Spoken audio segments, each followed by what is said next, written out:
ఒక పెద్ద వంకాయను తీసుకుని శుభ్రం చేసి ఈ విధంగా నూనెతో అన్ని వైపులా అప్లై చేసుకోవాలి. ఈ విధంగా అన్ని వైపులా నూనెతో అప్లై చేసి స్టవ్ మీద చిన్న మంట మీద పెట్టి అన్ని వైపులా కాల్చుకోవాలి.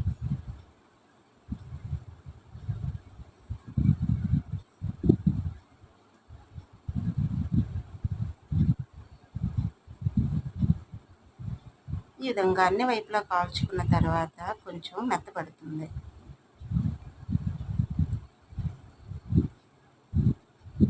మెత్తబడిన వంకాయ చాక్ సపోర్ట్తో మరి కొంచెం సేపు కాల్చుకోవాలి.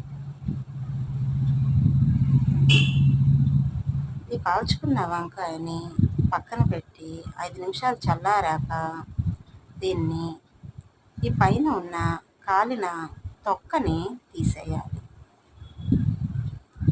తీసి లోపలంతా శుభ్రంగా ఉందా లేదా చెక్ చేసుకోవాలి.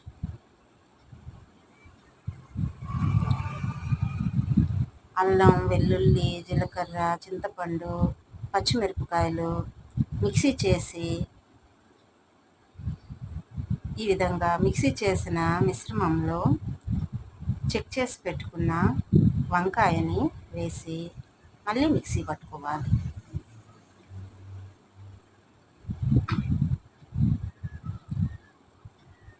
పక్కన పెట్టి ఒక కళాయిలో నూనె, ఎండుమిర్చి, కరివేపాకు, పోపు దినుసులు, వెల్లుల్లి వేసి